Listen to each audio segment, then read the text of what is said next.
Hello students, welcome all. This is the physics lecture. Okay. Now in this lecture we will learn about the paper pattern of annual examination and marking scheme.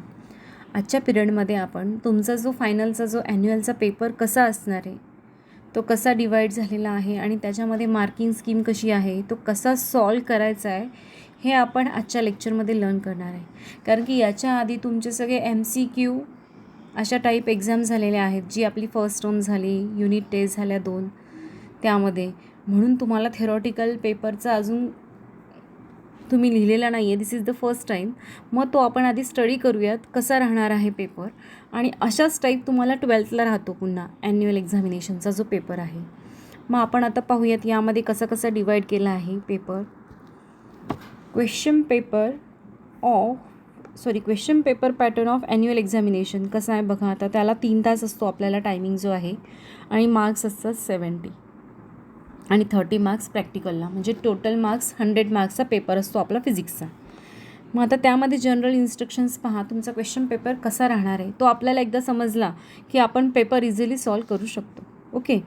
मग आता general इन्स्ट्रक्शन्समध्ये the question paper is divided into 4 section. 4 सेक्शनमध्ये आपला question paper divide केलेला आहे. मग ते 4 section आहे, section A, B, C and D असे 4 सेक्शन्स आहेत. मग जो सेक्शन ए आहे त्यामध्ये पहा आता कशा टाईप क्वेश्चन्स आहेत आणि किती क्वेश्चन्स आहेत. सेक्शन एमध्ये 2 क्वेश्चन्स असतात, question number 1 and question number 2. Question number 1 जो असतो तो असतो MCQ. त्यामध्ये 10 MCQs असतात आणि प्रत्येक MCQला 1 मार्क असतो. Means question number 1 contains 10 MCQ carrying 1 mark each. Okay. Then त्याचमध्ये सेक्शन एमध्ये क्वेश्चन नंबर 2 आहे. It also contains the 8 very short answer type of question. म्हणजे आपण म्हणतो ना सिंगल सेंटेन्स, त्यामध्ये जे ॲन्सर्स असतात त्याला very short answer type of questions म्हणतात. आणि त्याला पण 1 मार्क आहे प्रत्येक क्वेश्चनला. मग सेक्शन एमध्ये क्वेश्चन नंबर 1 आणि 2 असतो आणि त्यामध्ये टोटल मार्क्स जे आहे हे आता 10 + 8 म्हणजे 18 मार्क्सचा हा झाला सेक्शन ए. म्हणजे इथं क्वेश्चन नंबर 1 आणि 2 आपला झाला. आता पुढचा जो आहे तो आहे सेक्शन बी. सेक्शन बीमध्ये आहेत आता question number 3 to question number 14. म्हणजे 3 to 14 म्हणजे totally 12 short answer type of questions आहेत. कशामध्ये? सेक्शन बीमध्ये. आता शॉर्ट ॲन्सर म्हणजे यामध्ये तुम्हाला एखादं स्टेटमेंट किंवा काही एक्सप्रेशन आहे शॉर्टवालं ते विचारलं जातं सेक्शन बीमध्ये. ओके. प्रत्येक जो क्वेश्चन आहे त्याला 2 मार्क असतात. ईच क्वेश्चन कॅरी 2 मार्क्स आणि यातले आपल्याला 12मधले कुठलेही 8 सॉल्व करायचे असतात. ओके. म्हणजे सेक्शन बी जो आहे तो आता 8 × 2 16 मार्क्सचा झाला. सेक्शन ए जो होता तो किती होता? 18. हा झाला 16. त्याच्या पुढे जो आहे तो आहे सेक्शन सी, 3rd सेक्शन आला. आता आपला इतर क्वेश्चन नंबर 14पर्यंत आलेला होता. आता 14च्या पुढे 15 to 26 म्हणजे इथे पुन्हा 12 short answer type of questions आहेत. फक्त इथे जे मार्क इथे 2 आहेत, इथे 3 मार्क्स आहे. म्हणजे यामध्ये शॉर्ट एक्सप्रेशन, यामध्ये त्याच्यापेक्षा थोडंसं लाँग एक्सप्रेशन विचारलं जातं ते सेक्शन सीमध्ये. मग यामध्ये तुम्हाला प्रॉब्लेम्सही असतात दोन्ही सेक्शनमध्ये, section be as well as section C as well as section D also. एमध्ये पण आहेत तुम्हाला, त्यामध्ये जे MCQ आहेत त्यामध्ये तुम्हाला प्रॉब्लेम्सही विचारले जातात. मग सेक्शन सीमध्ये 15 ते 26पर्यंतचे क्वेश्चन्स असतात. यामध्येही टोटल 12 क्वेश्चन्स आहेत आणि त्यातले आपल्याला कुठलेही 8 सॉल्व करायचे आहेत. म्हणजे हा झाला सेक्शन सी जो आहे तो झाला 24 मार्काचा. ओके. त्यानंतरनं जो लास्ट आहे तो आहे सेक्शन डी. म्हणजे 4 सेक्शनमध्ये डिवाईड आहे. सेक्शन डीमध्ये तिथे आता 26पर्यंत झालेला आहे. इथे 27 टू क्वेश्चन नंबर 31. 27 to 31 म्हणजे इथं आहे total 5 long answer type of questions आणि ईच कॅरिंग ऑफ 4 मार्क्स. प्रत्येकाला 4 मार्क आहेत. मग आता हा जो क्वेश्चन आहे तो कसा डिवाईड असतो पहा. ह्याला जे 4 मार्क आहे, एक तर तो एकदम लाँग एक्सप्रेशन असतं त्याला 4 मार्काचं दिलं जातं. अदरवाईज 2 मार्काची थेरी आणि 2 मार्काचा प्रॉब्लेम कॉम्बिनेशन करून दिलं जातं या क्वेश्चनमध्ये. आणि यामध्ये आपल्याला 5 पैकी 3 सॉल्व करायचे असतात. Solve any 3. म्हणजे आता इथे किती 4 त्रिक 12 हा झाला 12 मार्क्ससाठी. सेक्शन डी झाला 12 मार्क्ससाठी. मग पूर्ण जर आपण ह्याची ॲडिशन घेतली, सेक्शन ए जो होता तो होता 18 मार्क्स म्हणजे 18 प्लस सेक्शन बी जो होता तो होता 16 म्हणजे 16. त्यानंतरनं सेक्शन सी जो आहे तो होता 24 मार्क्सचा आणि सेक्शन डी जो आहे तो आहे 12 मार्काचा. मग ह्याची आपण ॲडिशन घेतली तर 70 मार्क्स होतात. म्हणजे आपल्याला जो क्वेश्चन पेपर राहणार आहे त्याच्यामध्ये टोटल किती क्वेश्चन्स राहणार आहे? Question number 1 to question number 31 इतके क्वेश्चन्स राहणार आहेत आणि त्यामध्ये सुद्धा सेक्शन केलेले आहेत. सेक्शन एमध्ये आहे MCQ आणि 1 मार्कचे क्वेश्चन्स. सेक्शन बीमध्ये 2 मार्क्सचे क्वेश्चन शॉर्ट ॲन्सर टाईप. त्यानंतरनं क्वेश्चन नंबर सेक्शन सीमध्ये पुन्हा 3 मार्क्सचे क्वेश्चन्स आणि सेक्शन डीमध्ये 4 मार्क्सचे क्वेश्चन. असा तुमचा क्वेश्चन पेपर राहणार आहे. आणि त्यानंतरनं तुम्हाला आणखीन एक महत्त्वाचे इन्स्ट्रक्शन आहे, use of log table is allowed. तुम्हाला लॉक टेबल यूज करायला अलाउड आहे, पण कॅल्क्युलेटर तुम्ही यूज करू शकत नाही. आणि figure to the right indicates the full marks. म्हणजे जी आपण फिगर ड्रॉ करणार आहे जर तुम्हाला दिलेली असेल याच्यामध्ये तर त्याच्यामध्ये तुम्हाला त्याच्यामध्ये जे आहे प्रत्येक ह्याला नावं देऊन जे म्हटलं आहे ना आपण figure to the right indicates the full marks, तिथं पूर्ण नेमिंग केलेलं पाहिजे. जर रे डायग्राम असेल तर तिथे ते ॲरो केलेला हवा. आणि त्यानंतरनं जे फिजिकल कॉन्स्टंट्स असतात ते दिलेले आहेत. फिजिकल कॉन्स्टंट म्हणजे velocity of light in air और velocity of light in only velocity of light ती पण दिलेली जाते. त्यानंतर आणखीन जे कॉन्स्टंट आहेत फिजिकल कॉन्स्टंट जसं ग्रॅव्हिटेशनल कॉन्स्टंट ह्याची व्हॅल्यू प्रोव्हाइड केली जाते जे आपल्याला क्वेश्चन पेपर सॉल्व करताना लागणार आहेत ते. ओके, मग ह्या झाल्या सगळ्या जनरल इन्स्ट्रक्शन्स. मग तुमचा जो ॲन्युअलचा पेपर आहे तो असाच राहणार आहे. मग तुम्हाला आता हा कसा सॉल्व करायचा आहे पहा. आता यामध्ये आपण 1 बाय 1 पाहूयात. जो पहिला सेक्शन ए होता तो आधी आपण पाहूयात. आता सेक्शन एमध्ये मी तुम्हाला सांगितलं होतं क्वेश्चन 1 जो आहे त्यामध्ये MCQ असतात 10. मग त्यामध्ये select and write the correct answers.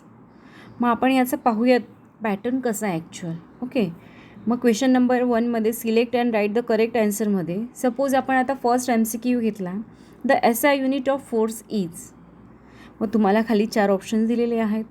Newton per metre, dyne, metre per second square असे 4 ऑप्शन दिलेले आहेत. तर एक लक्षात ठेवा, जेव्हा आपण MCQचे ॲन्सर्स लिहिणार आहे तेव्हा फक्त याचा A, B, C किंवा D. आता याचं जे ॲन्सर आहे the SI unit of force तुम्हाला माहिती आहे न्यूटन. मग फक्त A लिहिला तर रॉंग आहे. फक्त A ॲन्सर लिहायचं नाही, दिस इज द रॉंग. एक तर तुम्ही A लिहून तिथं पुढे न्यूटन जे आहे ते लिहा और total sentence the SI unit of force is Newton. पण आपल्याला पेपर लिहिताना टाईम पुरत नाही त्यामुळे आपण काय करतो, हे न लिहिता डायरेक्टली असं लिहितो. हे रॉंग आहे. जर तुम्ही ऑप्शन लिहिलं तर ते ऑप्शन काय आहे ते तरी लिहिलं पाहिजे ॲटलिस्ट, जे आपण इथं लिहिलेलं आहे A Newton. Okay, this is the most important rule.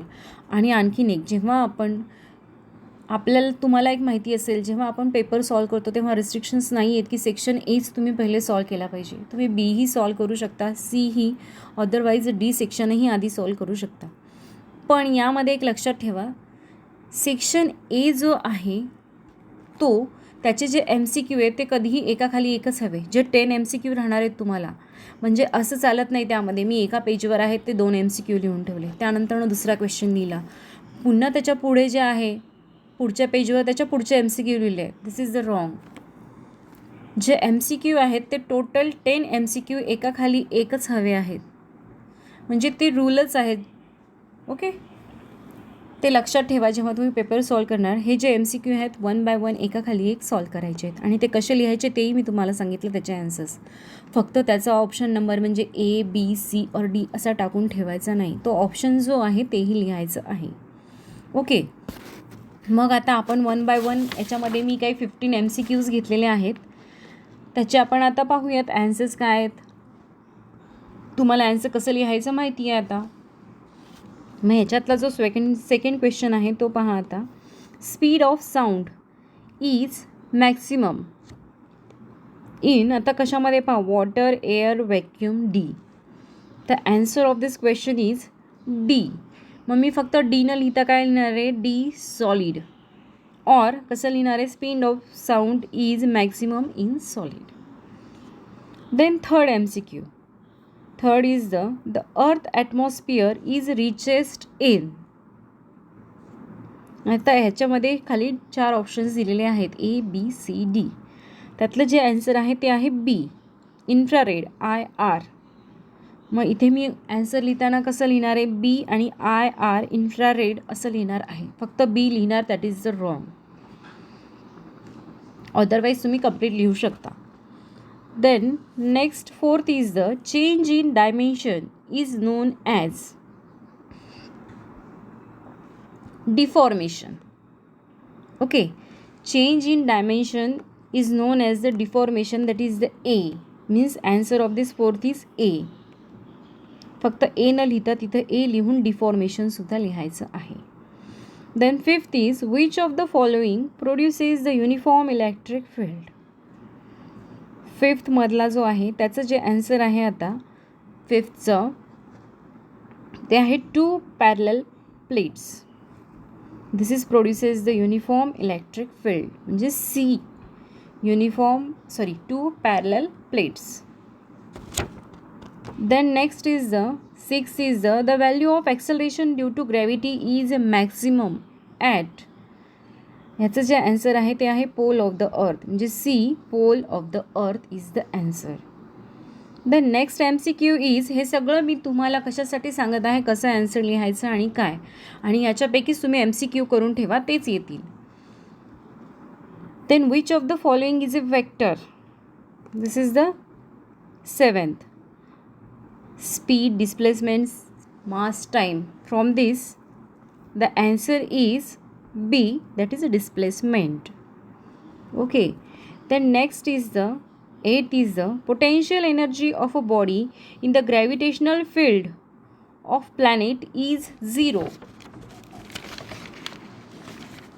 Of planet is 0.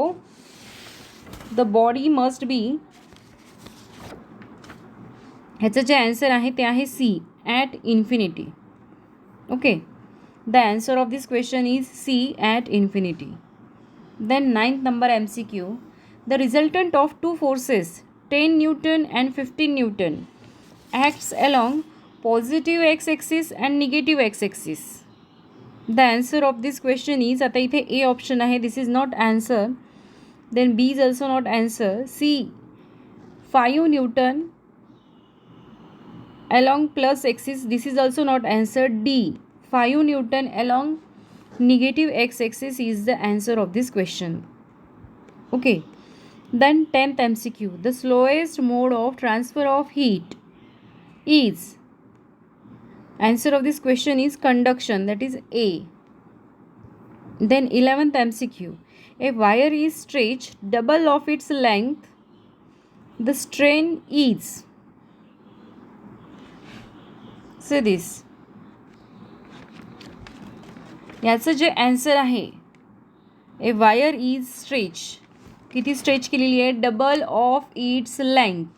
Okay, then the strain is, मग यामध्ये तुम्हाला 4 ऑप्शन्स दिलेले आहेत, 2, 1, 0 and 0.5. Answer is 1. Okay, B, that is 1. The next MCQ is 12th. Two plane mirror are inclined at an angle of 40 degree. Between them, the number of images seen of a tiny object kept between them is. आता इथे kept 2 वेळा आलेला आहे. Kept between them is.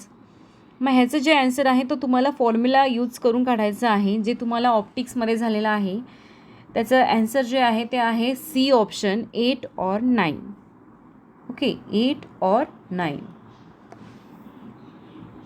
Then 13 number MCQ. In a series combination of cells, the effective internal resistance will be, remain same, increase, decrease, be half that of the first cell. Actually answer of this B, increase. Answer of this question is increase. B नंबरचं option आहे. Okay, then next is the 14th MCQ. Water waves are. Answer of this question is both longitudinal and transverse. That is a C. And last MCQ is dimension of kinetic energy are same as that of work. Answer is D, that is work. I hope you understood how solve the MCQ. तुम्हाला लक्षात आलं असेल MCQ कसे solve करायचेत आणि हे कसे लिहायचे त्याचे answers. Okay, this is the section A मधला आपण क्वेश्चन नंबर 1 पाहिला. त्यानंतरनं जो आहे तो आहे आता question number 2. Okay, question number 2मध्ये आपला क्वेश्चन आहे. फर्स्ट क्वेश्चन जो आहे आता याच्यामध्ये प्रत्येक याला 1 मार्क आहे. Each carrying 1 mark. ओके, आता हा जो क्वेश्चन दिसतोय तुम्हाला याला 1 मार्क आहे. आधी आपण MCQला पाहिला, त्यामध्ये टोटल किती होते MCQ 10 सॉल्व करायचे आहेत आपल्याला. आणि हा जो दुसरा क्वेश्चन आहे त्यामध्ये आपल्याला 8 जे आहे ते 1 मार्कचे क्वेश्चन्स आहेत, त्याचे आन्सर्स लिहायचे आहेत. मग आता ह्याच्यामध्ये 1 बाय 1 आपण क्वेश्चन्स पाहूयात. फर्स्ट जो क्वेश्चन आहे त्याच्यामध्ये क्वेश्चन नंबर 2मध्ये तो आहे define the uniform circular motion. Uniform circular मोशनची डेफिनेशन आपल्याला लिहायची आहे. मग त्याची जी डेफिनेशन आहे ती आहे motion of the body along the circumference of a circle with constant speed is called uniform circular motion. म्हणजे एवढं उत्तर अपेक्षित आहे याच्यामध्ये. The motion of a body along the circumference of the circle with constant speed is known as the uniform circular motion. Okay, this is the answer of this question. Then next question is define fundamental quantity. This is the first question. Second जर question तुम्हाला असं असेल define fundamental quantity. Fundamental quantity. We know the definition of this. मग ही पण 1 मार्कासाठी विचारलेली आहे. The physical quantity which do not depend upon any other quantity for their measurement, that is they can be directly measured, are called fundamental quantity. Okay, this is the definition of fundamental quantity. This is also for 1 mark.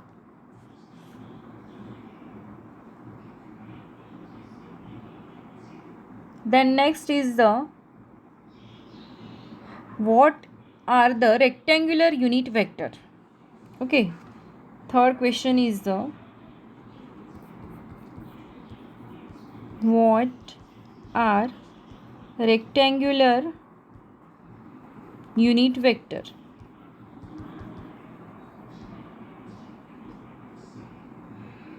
Answer of this question is the unit vector along the positive direction of the axis of the Cartesian coordinate system are called rectangular unit vector. Answer of this question is जे आता मी सांगितलं rectangular unit vector कशाला म्हणतात. The unit vector along positive direction of the axis of Cartesian coordinate system are called rectangular unit vector. Okay. Then next question is, fourth question is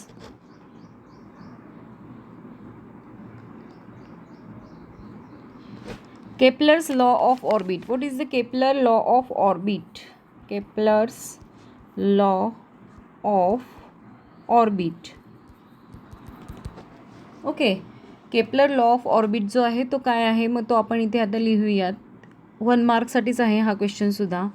All planets move in elliptical orbit around the sun with sun is at one of the foci of the ellipse.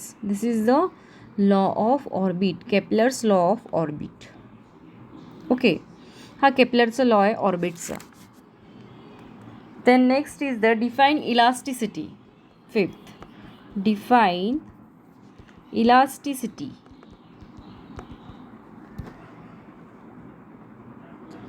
If the body regain its original shape and size after removal of deforming force, it is called elastic body and the property is called elasticity. Okay, we learn this concept in mechanical properties of solid. त्यामध्ये आपण learn केलेलं आहे. याची जी definition आहे ती आहे, if the body regain its original shape and size after removal of deforming force it is known as the elastic body and it's property is called elasticity. Then sixth question is, what is the calorimetry? Okay, what is calorimetry? Calorimetry is an experimental technique for quantitative measurement of heat exchange, is known as the calorimetry. Okay, this is the answer of this question. Then seventh question is, define time of flight of projectile, or define time of flight. Define time of flight.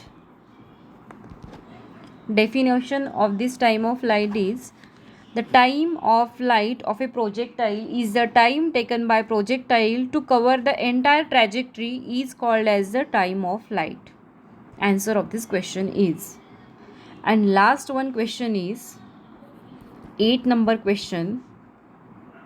What is the order of magnitude? What is order of magnitude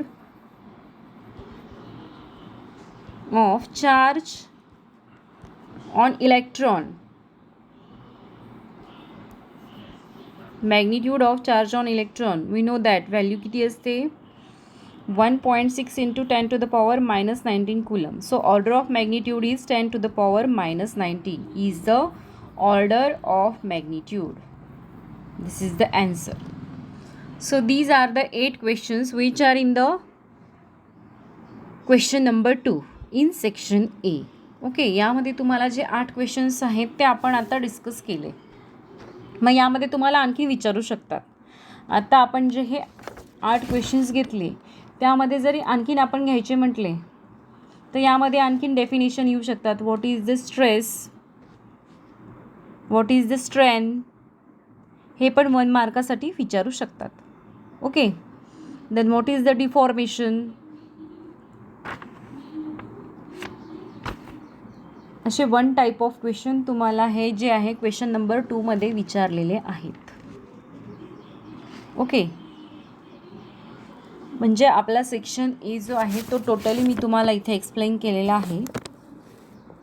मग आता याच्या पुढे जो आहे तो आहे आता section बी. त्यामध्ये काय टोटली 12 क्वेश्चन्स आहेत आणि ईच कॅरिंग ऑफ 2 मार्क्स. मग आता त्याच्यामध्ये जे आहे